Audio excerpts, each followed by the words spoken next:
Hey, what's up you guys, and welcome to another stop on the road to Luigi's Mansion 3, where today, we're gonna rank the bosses featured in Luigi's Mansion 2, or as us Americanos call it, Luigi's Mansion Dark Moon. My name is JuniorAlexanderLeiva, aka Mr. Awesome, and I'll be your chauffeur for the rest of this Luigi's Mansion 3 journey.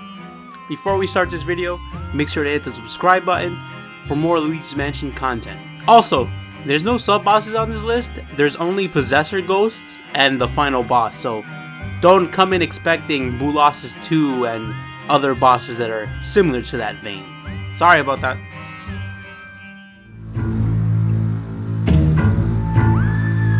So what I said earlier, I kind of lied a little bit because this boss is neither a final boss nor a Possessor Ghost. What this boss essentially is, boss is Scarescraper mode for multiplayer, which is the Brain. The Brain, honestly, just by looking at footage, because I couldn't face him personally, just looks like a generic ghost, like a sub-boss ghost, but I only threw him on this list because he's technically the final boss for the multiplayer portion of Luigi's Mansion Dark Moon. He looks like an easy boss to take down, and you can take him down with up to 4 players, so I don't really think he brings much to the table. Next.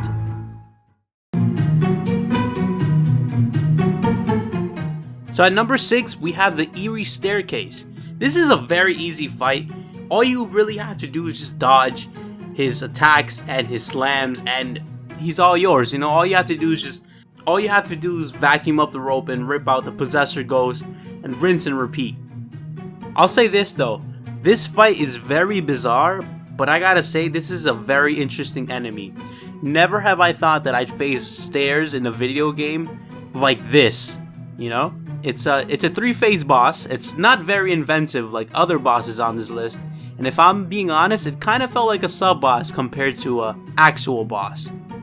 If anything, the Chain Chomp from Mario 64 and Bob-omb Battlefield feels like more of a challenge to defeat than this guy.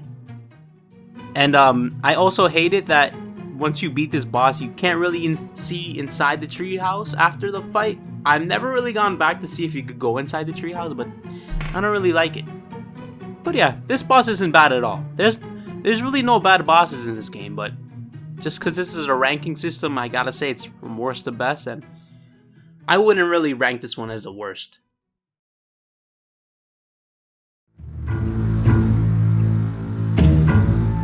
Alright, for this one, this is the final Possessor Ghost in the game, in the Paranormal Portal section of the game. It's a tough Possessor that has a suit of armor. He possesses multiple suits of armor, which is pretty cool because you're going up against multiple quote-unquote bosses, and it kind of makes you stay on your toes because in order to beat this boss, you need to swipe the carpet off their feet and make sure that the Possessor Ghost comes out of each suit of armor, which, if I gotta say, is a pretty cool thing to do because you have to make sure that when you swipe it under their feet, because if not, then you're not really doing anything, they're just gonna come back to life. This boss again is a multiple phase boss. The first 2 phases is just what I mentioned before, just swiping off the carpet. But on the 3rd phase, the Possessor turns into a giant suit of armor, and here you need to dodge the swords and the falling debris and his feet, because he could just stomp you out of existence.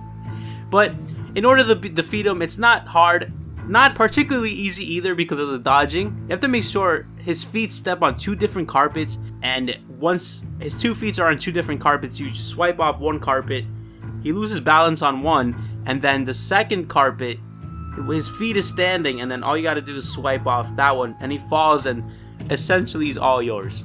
You know, he falls to the ground. I feel like this boss plays it safe in terms of the creativity, but it can be challenging with the whole carpet mechanic, so like I said, it isn't bad, but it isn't that, like, wow, you know?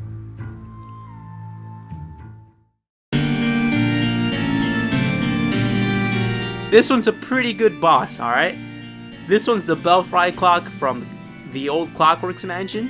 This boss has an interesting theme to it. I've kind of never seen this type of theme being implemented in a boss. Granted, Luigi's Mansion Dark Moon brings a lot of different bosses to the table, but this boss is clock themed in essence, and it's essentially a boss rush mode. where you face enemies in 12 phases, and they're all in hordes.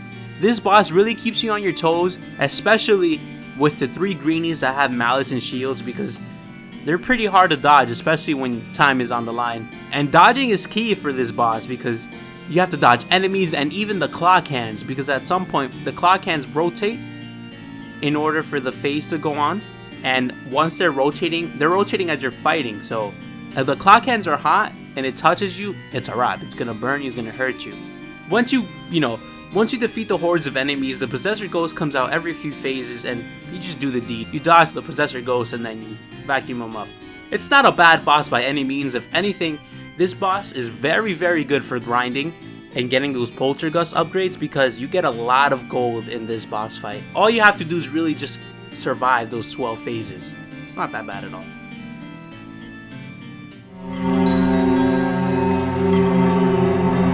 Alright, this boss is a very challenging boss. Some people in my live stream when I was live streaming this game kept saying, oh, the ice boss, the ice boss, the ice boss. And I played Luigi's Mansion Dark Moon when it came out, but I just didn't remember how hard this boss fight actually was. This boss fight, I loved it because it's very challenging. It requires a lot of skill and a lot of patience. Well, I don't think a lot of skill, but a good amount of skill. And it's the very, very different type of boss in the entire franchise. Like, this boss alone, compared to the other bosses in the franchise so far, is very distinct, and I like it. It's a 3-phase boss, and with the amount of times you're gonna lose, because you're gonna lose, there's that 3-phase can easily turn into a 6-phase, and so on and so forth. But I'll be honest, losing doesn't feel tedious. When I was playing, I feel like it was more my own fault than it was the game's fault. I find it cool that in order to fight this boss, you don't really use your vacuum, you use a bomb. A bomb and some sliding thing with a gun. I'm not really good at describing stuff. And it's a really cool concept, because you have to throw the bomb at the ice caps to make them go, boom. And you have to do it with precision and good timing.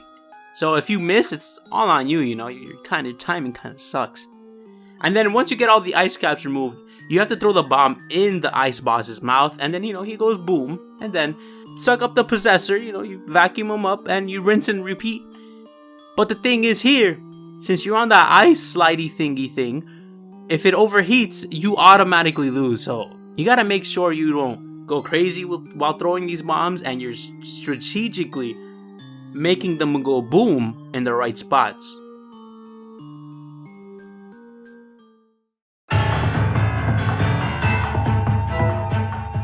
Surprise, surprise, King Boo isn't first on the list.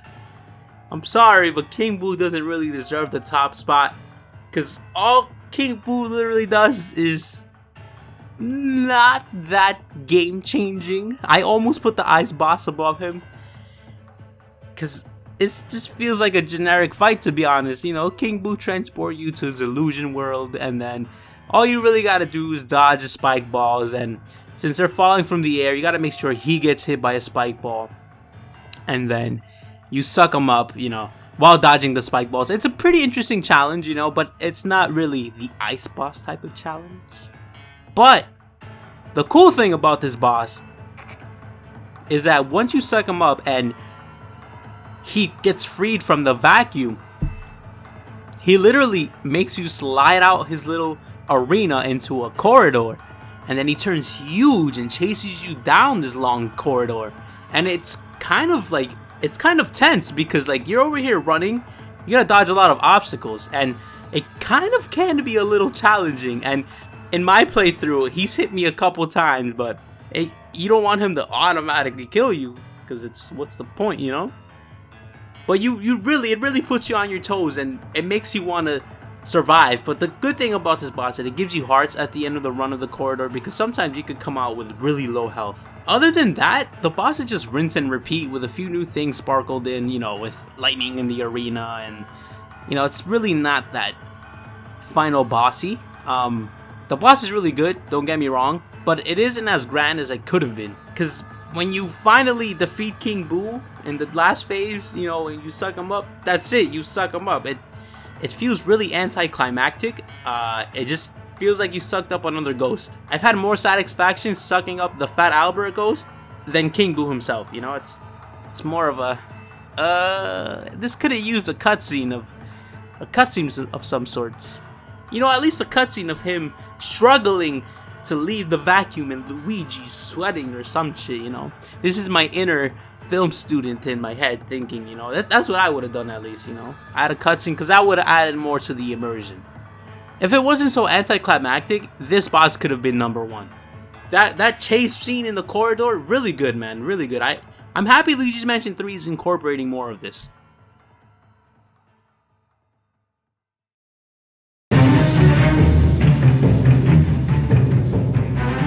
Alright, if you haven't deduced it already, the last one is the Spider Queen. She's the very first boss in this game, and my god, I gotta say, she's a very creative boss. I've never faced a boss like this in video games, and it's really interesting because you have to use your surroundings in order to make it to her and fight her. You have to use the fan, you have to use spider webs, the knights in shining armor, the fire. Everything felt interactive in this fight, and it really got the old brain meats to work. And I really appreciate bosses that aren't just, okay, you gotta fight it, rinse and repeat. You know, this really, it was rinse and repeat, but it wasn't really that easy to rinse and repeat. You know, it felt refreshing as this being the first boss, not to see a ghost be a boss, because Luigi's Mansion 1 was straight ghost bosses. This boss has 4 phases, which these 4 phases can be a little mind-boggling, you know? Especially the first one. Essentially, all you really gotta do is burn up the spider webs and flash the queen spider and, you know, burn her up. But as you're trying to burn her up, these little spiders can be a challenge as well, as they're, you know, swarming at you. You gotta dodge them and stuff. So it's a good fight. There's a lot of depth to it. There's a lot of depth to it. I've never really fought a boss like this, and I wish all the other bosses in this game were as interactive as this one.